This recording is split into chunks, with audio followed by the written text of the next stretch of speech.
অতীতে এমন ম্যাচের আগে বারবার প্রশ্ন আসতো মৌসুম কেসা হ্যায়, সময়টা বদলেছে। এখন আর ওয়েদার কেউ জানতে চায় না, এখন একটাই প্রশ্ন, হ্যান্ডশেক হবে তো? কি আশ্চর্য, মামুলি দুটো হাত এখন কেউ এগোতেই চাইছে না। আগে করোনার সময় এই দৃশ্য তো বারবার দেখা যেত, এখন দেখা যাচ্ছে দুবাইয়ের মাঠে। এক রবিবার যা শুরু হয়েছিল আরেক রবিবার এসে তাই যেন চরম রূপ নিচ্ছে। সৌহার্দ্য সৌজন্যের সঙ্গে করমর্দনও থাকবে না দুবাইয়ের মাঠে। কিন্তু ভারত আসলে কার বিরুদ্ধে মাঠে নামছে? ধন্দ লেগে যাচ্ছে, পাকিস্তান নাকি অন্য কোনো দল? এই প্রশ্ন কিন্তু এখন উঠতে বাধ্য। ঘটনার গভীরে একটু ডুব দিয়ে চলুন।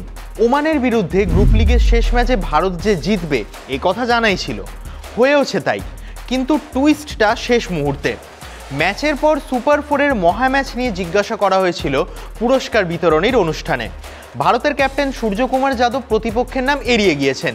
সেই যে শুরু করেছেন, শনিবারের প্রেস মিট পর্যন্ত এক জায়গায় থেকে গিয়েছেন অটল। সাংবাদিক সম্মেলনে অন্তত 6বার প্রশ্ন করা হয়েছে পাকিস্তানকে নিয়ে, কোনো বারই পাকিস্তানের নামটা পর্যন্ত নেননি সূর্য।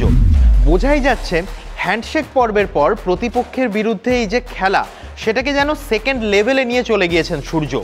কে কি বলল, বিতর্ক তৈরি হলো কিনা, তাতে কিচ্ছু যায় আসে না সূর্যর। একদিকে তাপ উত্তাপ, বারুদের গন্ধ, অন্যদিকে তখন নীরবতা, দমবন্ধ পরিস্থিতি, দূরে দূরে থাকা। এশিয়া কাপে পা দেওয়া ইস্তক পাকিস্তান যে কোণঠাসা, বারবার সেটা দেখা গিয়েছে। সুপার ফোরের ম্যাচেও ব্যতিক্রম হবে না। আইসিসি থেকে ম্যাচ রেফারি সবই ভারতের। না না, এমনটা আমি বলছি না, এই অভিযোগ তুলেছে পাকিস্তান। এমন অভিযোগ তুলে পাকিস্তান কিছুটা হলেও নজর কাড়ার চেষ্টা করছে, তাতে ক্ষতি হয়েছে পাকিস্তানেরই। নাটক না করে খেলাতে মন দিলে বরং সমর্থন এবং সহানুভূতি দুই পেতে পারত। সেই পাকিস্তান ভারতের বিরুদ্ধে মাঠে নামার 24 ঘন্টা আগে পুরোপুরি দরজা বন্ধ রাখলো, প্রেস মিট বাতিল করে দেয় তারা। তার অবশ্য একটা কারণ থাকছে।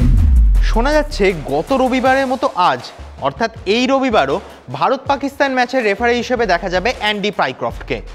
সূর্যকে হ্যান্ডশেক করতে বারণ করে যিনি অভিযুক্ত, পরে ক্ষমা চেয়েও আলোচনায় জিম্বাবুয়ের প্রাক্তন ক্রিকেটার। ঘটনা হলো, এই পাইক্রফটের বিরুদ্ধে বেশ কয়েক পাতার চিঠি আইসিসিকে দিয়েছিল পাকিস্তান, কিন্তু লাভ হয়নি। ফের সেই পাইক্রফটকেই যদি আবার মাঠ সামলাতে হয়, মাঠের কথা তো পরে, সাংবাদিক সম্মেলনে এই পাইক্রফট নিয়ে প্রশ্ন আসতেই পারে। তা ধরে নিয়েই কি পিছু হটল পাকিস্তান? হ্যান্ডশেক বিতর্ক নিয়ে প্রশ্ন করবেন সাংবাদিকরা, তা বুঝেই কি বাতিল হলো প্রেস মিট? ইদানিং আর কেউ অতীত নিয়ে খুব একটা কথা বলে না।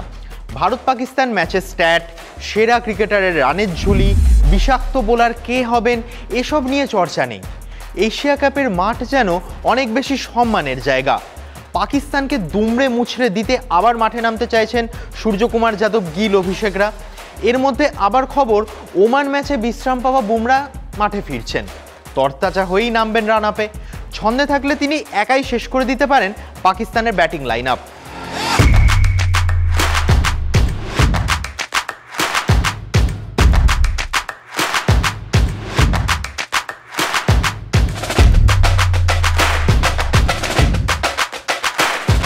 আজ রাত 8টায় মুখোমুখি হবে ভারত ও পাকিস্তান।